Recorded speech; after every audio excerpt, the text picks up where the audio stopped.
Hello friend. स्वागत है आपका हमारे channel SQL tips and tricks में। तो चलिए स्टार्ट करते हैं सीक्वल का ये सेशन। ठीक है, तो आज के इस सेशन में हम सीखने वाले हैं scope identity versus at the rate identity. Okay, so let's write here select at the rate identity versus select scope underscore identity. Let's select this. So currently we are getting here null is like we haven't stored any data in any table right now. So what basically these two does, at the rate identity and scope identity का use हम अपने table के अंदर insert की गई last जो record होता है मीन्स जो आइडेंटिटी होती है वो सेलेक्ट करने के लिए यूज करते हैं। ठीक है, फॉर एग्जांपल से आपके पास कोई एक एम्प्लॉय या कोई एक स्टूडेंट टेबल है, उसके अंदर आप जो भी डेटा इंसर्ट करते हैं तो उसमें जो भी आपका लास्ट आइडेंटिटी कॉलम होता है वो वैल्यू आपको एट द रेट आइडेंटिटी या स्कोप आइडेंटिटी के थ्रू मिलती है। ठीक है, दोनों का काम सेम होता है बट इसमें एक डिफरेंस होता है। ठीक है, डिफरेंस क्या होता है कि एट द रेट आइडेंटिटी जो होता है वो इंक्लूडिंग ट्रिगर्स। फॉर एग्जांपल से आप किसी टेबल के अंदर डेटा इंसर्ट करते हैं और उस टेबल के ऊपर आपका कोई ट्रिगर बना हुआ है जो कि ट्रिगर होता है टेबल में डेटा के इंसर्ट पर। तो एट द रेट आइडेंटिटी आपको जो रिजल्ट देता है आइडेंटिटी कॉलम वो देता है फ्रॉम ट्रिगर्स। क्यों? क्योंकि पहले आपका इंसर्ट परफॉर्म हुआ, उसके बाद आपका ट्रिगर चला, तो जैसे ही ट्रिगर चलता है तो ट्रिगर की लास्ट आइडेंटिटी वैल्यू मिलती है हमें एट द रेट आइडेंटिटी से।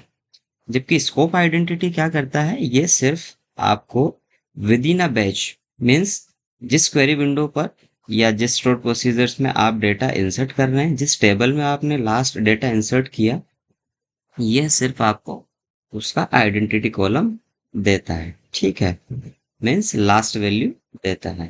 ठीक, एग्जाम्पल के देख के अभी सीखते हैं। ठीक है, let's write an example. Let's suppose मेरे पास एक टेबल है employees, select star from employees. ठीक है, मैं डेटा सेलेक्ट करता हूँ। तो अभी आप देख सकते हैं हमारे पास है last 1006। Let's insert new record on this table.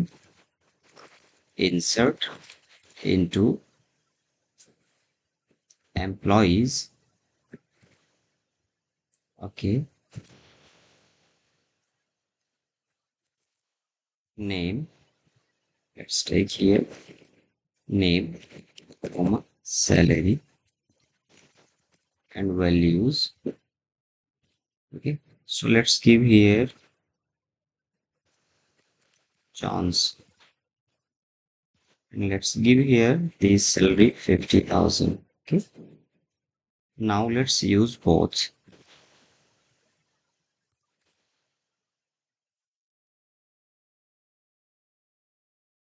So here you can see you have the 2006 in both the columns. Okay, let's select this one and the ID is 2006 Johnson. Okay, so अभी आप देखेंगे हमें at the rate identity and scope identity दोनों से ही same value मिलती है। क्यों? क्योंकि हमने अभी कोई ट्रिगर नहीं बनाया हुआ है, इसलिए हमें दोनों से सेम वैल्यू मिल रही है। Let's create a trigger here. Create trigger, let's give it the name tr employee means trigger employee log on employees insert. Okay, as we will write here begin and end. So this is the syntax of the trigger. Okay, सो हमने ये trigger insert पर बनाया। ठीक है, यहाँ पर हम क्या करते हैं, एक हमारे पास टेबल है select star from employ logs. एक एम्प्लॉय लॉग्स टेबल है। ठीक है, डेटा सेलेक्ट करते हैं। अभी हमारे पास यहाँ सिर्फ एक ही रिकॉर्ड एग्जिस्ट कर रहा है। Let's insert this, insert into employ logs, okay,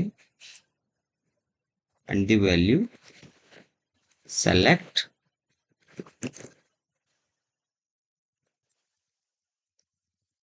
from, sorry, inserted,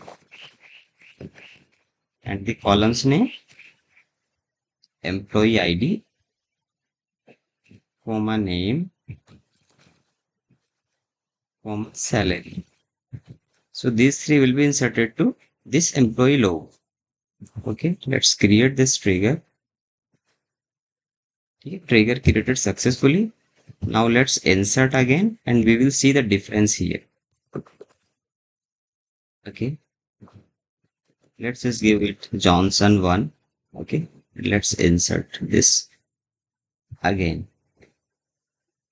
So here you can see the difference. So using the @ identity, we are getting 2. जबकि स्कोप आइडेंटिटी के थ्रू हमें मिलता है 2007।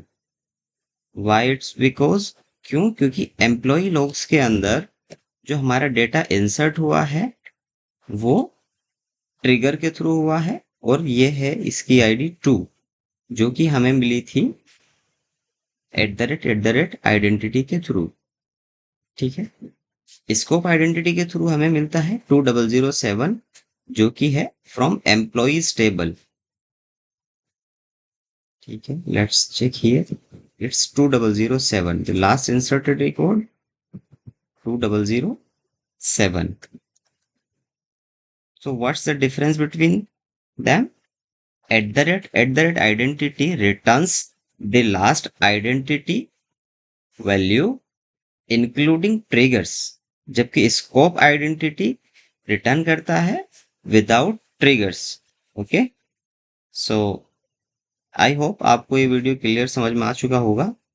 ठीक है, चैनल को सब्सक्राइब कीजिएगा, फॉलो कीजिएगा। Thanks for watching.